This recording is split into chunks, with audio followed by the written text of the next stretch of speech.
There's no argument that the coronavirus has been the cause of major disruptions in almost every industry, including podcasting and audio advertising.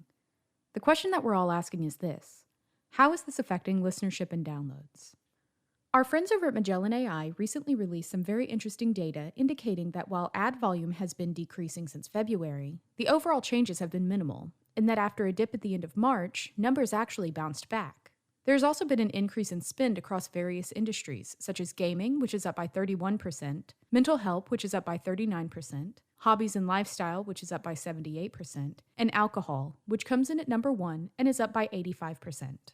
Interestingly enough, podcast genres are also experiencing a change, with kids and family experiencing a 38% increase in ad revenue, and true crime, which actually dropped by 7%. And not only are ads adapting and changing, but the overall content is experiencing a shift as well. Podcasters are actively engaging in discussions regarding the current pandemic. And while you would expect the news genre to top the charts with coronavirus mentions, the comedy genre actually surprised us all with an uptick of 65% over the past 3 months.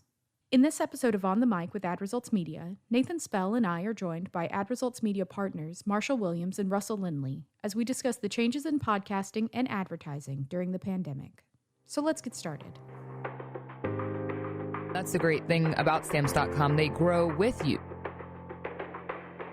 As much fun as I had, I couldn't wait to get back to my Sleep Number bed. Yep. I love my Third Love bras. They're hands down the most comfortable bras I've ever owned. I love making Blue Apron. I love it. It's my me time. So I've been following along with Hot Pod's Pandemic Watch column, so I wanted to start by jumping in there. Marshall, I know that you were referenced in their column from April 14th. At that time, it seems that the overall trend for podcasting was flat, which is encouraging, given the massive life-changing shift that we're all experiencing. Can you speak a bit on that listenership trend and what changes there have been since then? Happily. First of all, it's continuing to change. There was a lot of prognostication that said because we're all going to be at home, normal commute patterns are going to change. Podcasting being something that people get habitualized to do, and they do it at the same time every day, the potential was for downloads to decrease. So it was a little bit scary at first that we were going to look at an industry we've really made a mark in and concentrate on that the listenership might go down. And there was a little bit of deterioration at first. And what we found was the same amount of podcasts were being consumed relative to the January benchmark of downloads. We were about at the same place in the middle of the coronavirus pandemic, the first few weeks of it. So that was good because January was the high watermark. January of this year was the high watermark in total podcast downloads since we've been keeping track. So to be flat relative to that time period is very good. You also take into consideration the fact that our commuter patterns dramatically changed, where, we saw numbers in New York City where mass transit was down almost 90%, and travel by car in Los Angeles was down 48%. These are enormous factors that could have potentially hurt podcast listenership because we also found people would download their podcast while they commuted and they would listen to it while they commuted. What we're seeing now is a little bit more of a flat line. Podcast downloads don't take place as much in the 6 a.m. to 9 a.m. time period in each individual market. What we found is that there's a spike in the middle of the day, seemingly for whatever reason, corresponding with about lunchtime of noon to 1 o'clock, there's a spike. And then there's an additional spike that wasn't there before from 4 to 6 p.m. Again, that's in the time zone that we all reside in. So again, the numbers are pretty flat from our January benchmarks. And considering these, monumental changes that we've gone through, it's pretty promising that the podcast space has been so sticky during this time period. And that's interesting, especially about the time of day changes. Have we noticed any additional changes based by genre or publisher, or is it mostly just downloads and listenership? No, great question. We saw, and this is to be expected, and we always kind of look at these things with a sniff test. We saw a big spike in news podcasts in the first few weeks of the pandemic. Some shows that concentrated on the pandemic or were just short news clips about what was going on were up 30, 40%. Some of the shows that you would expect to be down because of the way the universe changed were down. Sports shows, they saw some deterioration, 12, 14, maybe 18%, depending on the topical nature of the show. If you're talking about the NBA today and you don't have anything to talk about, you're not surprised that your download numbers are down. We saw some interesting things take place in the first month. This was interesting to me. There was a lot of kind of lifestyle podcasts that were way up. A lot that had to do with parenting, raising children, educating children. I mean, again, this passes the sniff test because you got all these parents who formerly would send their kids off to school who now have to be responsible for their kids and take care of them all day long, including making sure they're being educated, so on and so forth. They're looking for resources. So that's why that segment went up. There's a lot of mental health things like the meditation and, a better living, healthy lifestyle podcast that were up pretty significantly. We did see some deterioration with some podcasts that were kind of me time podcasts, guilty pleasures, if you will. Some of those shows that were about murder mystery or about a bad guy who conned some lady, and it was these serialized shows that were 8 or 9 episodes long. Those were down a little bit because, frankly, at the beginning of this, our me time kind of went away.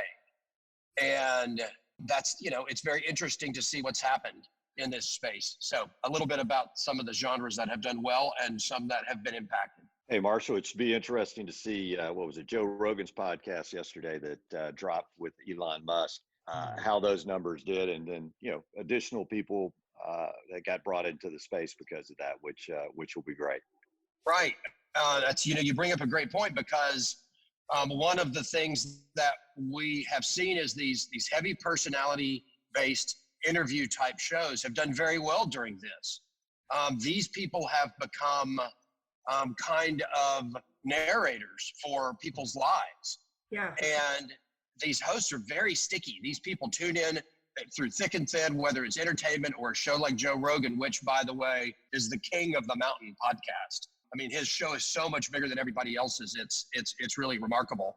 But then he also does things like getting on one of the once-in-a-lifetime guests like Elon Musk yesterday. So I'm really curious, like Russell, like you said, I'm really curious to see what his download numbers were like yesterday. Yeah, it should be big. The other thing, we're talking about audio. We have seen, Marshall, you and I have talked about this a lot, bit of an impact to radio.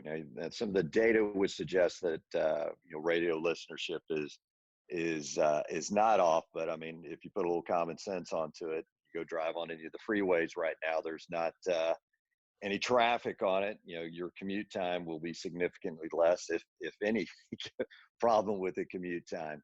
But, we've talked about many of our clients, the radio side of it significantly took an impact, at least for our clients on the performance side of it. And especially, and I think it's more impacted, obviously, the sports radio stations, which are some of our favorite radio stations to advertise on. Obviously, there's no sports going on and your commute times are gone. And that is primarily where people listen to the radio is in their car. With that in mind, let's talk more about advertising in particular. Have we seen any shifts overall in, ad revenue? We have, it's kind of, tale of two cities. You have some clients. So if you're in the home fitness side of it, which we do, business is very good. Everybody, nobody's going to a gym right now. Everybody's wanting to work out at home. So, apps and fitness, exercise equipment, they're all doing fantastic. Delivery businesses are doing great. But then on the other side of it, if you're a retail location, retail store with retail storefronts, you're not doing great. You don't have any of your stores open. Hopefully we'll see that start to impact. Now, I just saw the headline before the stock market closed today that Apple is opening up all the retail stores. Of course, they're going to limit the number of people in and things like that. But you'll, as retail starts to turn back on, you'll see those dollars come back into the space rapidly. We have seen, as Russell mentioned, some of our advertisers that we've seen who are impacted by retail closures they're suffering a little bit. We have seen some of our direct-to-consumer brands that their demand is just through the roof. We've got some meal delivery companies and one of our clients is in the direct-to-consumer high-quality meat delivery business. They're booming. But I don't know if I can put a little positive energy out there to try and get our retail environment open a little bit more. I'll happily do that. I think Apple leading the way in that will really be a big deal, and then hopefully social distancing and all those types of things will not cause any other problems with state closures in the future. What about overall trends we might be seeing? Are there any overarching trends regarding just advertising numbers in general? Well, I mean, in the podcast space, the ad revenue did take a hit in March and April, and we'll probably see that through June. So, for clients who are opportunistic, so there are some that even their business may not be fully operational. They're taking this as an opportunity for a land grab. So to maybe capture opportunities that their competitor let go because they didn't want to advertise, it allows them to be very opportunistic and get on those opportunities, so they're there. And then, as we mentioned, in the fitness or delivery services or things like that, those people are coming into the space in a big way. Additionally, the rates have gone down, so there are some where I would probably say on average, Marshall, you and I've talked about this a few times, but you're seeing 25%, 30%, some cases even 50% rate reductions on some podcasts. That's going to be a short-term opportunity. So if for clients who want to get in, it's a great opportunity to get in and test. There are now, of course, there's some of your bigger podcasts that are very popular ones that have no rate reductions, but it's a great opportunity to get in and take some ground or get in and do testing. I couldn't have said that any better, because there are opportunities out there. The podcast space is very hot, still doing great. It's still at fantastic listenership levels and great connectivity with the audience. And we are seeing opportunities out there that are cost reductions over what their normal rate card might be. A great opportunity to test this media if you have it, if you're an advertiser and thinking about audio as a channel. A lot of additional opportunity that wasn't there in January. So I know that we've seen a few new podcasts emerge which focus solely on the coronavirus pandemic. Have y'all noticed any shifts or changes in overall podcasting content or even radio content? We've seen a real pivot towards shorter news programming from some of the larger. NPR is a good example. They came up with 2 specific podcasts to deal with the coronavirus, 7 to 14 minutes. So not long form, if you will, and they've been very popular. People are craving that kind of, okay, I need to get some news updates. I think the coronavirus story is beginning to be tiring for a lot of people. Okay, I know that personally, I just dove into the numbers and I was looking at numbers from 4 and 5 different sources every day. Was the sky is falling, what's going on? Well, now, okay, we've got our hands around what the numbers are.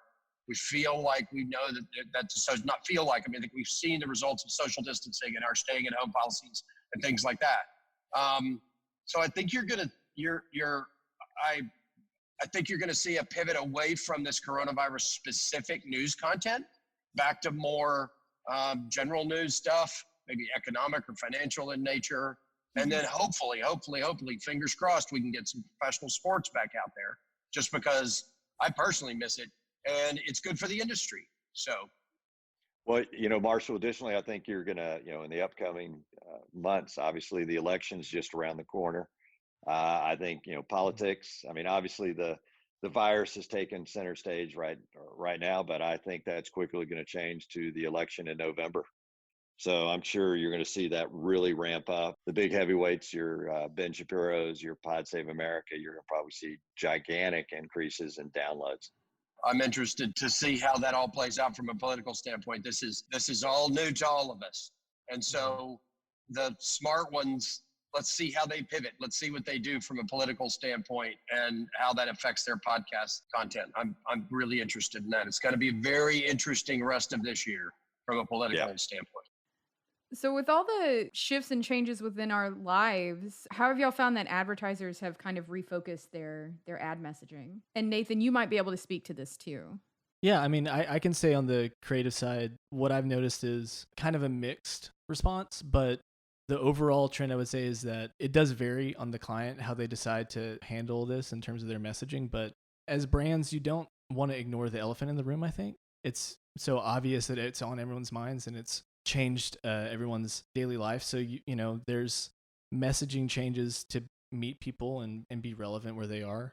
It depends on the product or the service, how brands decide to do that. But one thing I've seen is, you know, some real care and attention put into how the crisis is referenced, the overall sense that at the same time people are tired of just talking about coronavirus all the time, and they're maybe tired focusing solely on that when there are other things. So I think brands are having a balancing act between meeting people where they are, which is, there's almost a trope now about in these uncertain times, and then also not harping on the uncertainty that we're all aware of.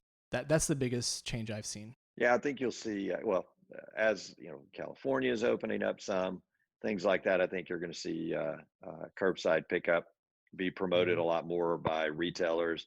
Before that, as this was starting to go down, went to Best Buy, got PlayStation for everybody in the house and the games and stuff like that. So I had to go, you know, park out front, you know, blah, blah, blah, go through that whole process, which was fine. It was a little bit, you know, problematic, but hey, I got the games and it worked out great. I think you're going to see that in being practiced in the states that have been closed. You know, it's going to be interesting for New York as they open up, and then how the creative will evolve there. They're probably going to be the one state that's going to have the most problems, and you know, and how we tackle that creatively in the copy will change as well. No, that just reminds me, you know, I feel before all of this, I was never interested in curbside or delivery, and that's something that I've taken use of. I think it's interesting to think of ways that brands can even, you know, come up with creative ways, and they are coming up with creative ways to deliver their products and services in these times too. Yeah, well, no, I mean, it's everything. It's a lot of stuff. You know, at home business, we really didn't go over that, but at home business related products, obviously Zoom, things like that. That's going to change. You know, so it'll be very interesting to see how things evolve, and how we evolve it for our clients as well. Well, let me ask you guys this relative to your stay-at-home experience, because everybody who's listening to this has had a similar experience.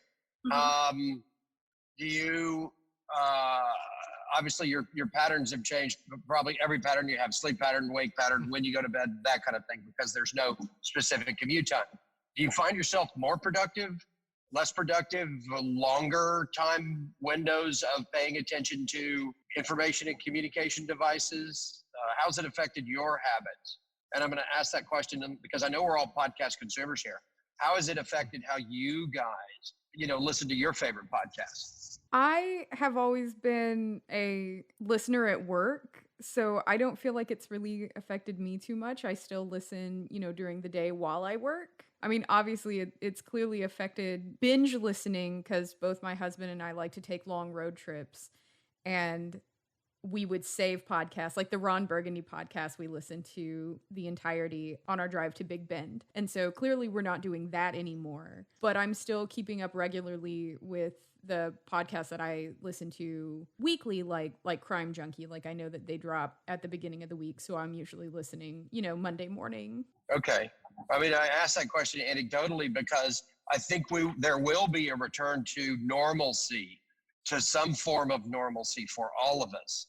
I mean, the long road trips will probably come back. I don't know when, but they'll probably come back. And I get it. I tend to queue my podcasts up and listen to them when I fly on airplanes. And obviously that's not, that means I'm sure that's expanding, but it was, you know, you couldn't fly on an airplane for 8 weeks or whatever it was. So I'm curious about that. Nathan, what about you?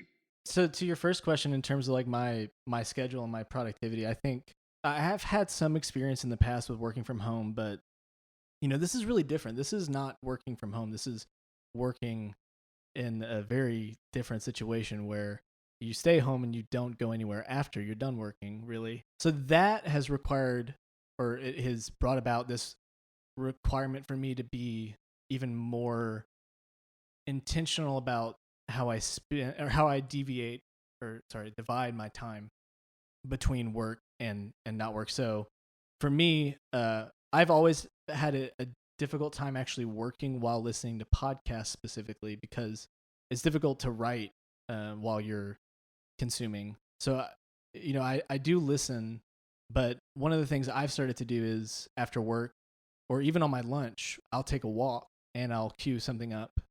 And that kind of two birds with one stone for me. Gives me some movement, some time outside. If the weather's nice enough in Houston, you take it when you can get it. And I try to get outside and soak up any cool air that there is, and listen to something that is preferably a little lighter than some of the news stuff for me personally right now, just because I like to read my news more. Those trends about people listening to some of the different genres that really spoke to me for what I'm looking for whenever I'm consuming media is not necessarily an escape from the reality, but definitely some sort of respite from just how much anxiety there could be if I was listening to the news or some other shows. I find the productivity aspect is really all about being really intentional about where you work if you're working from home, and keeping that boundary between not working and working very, very clear.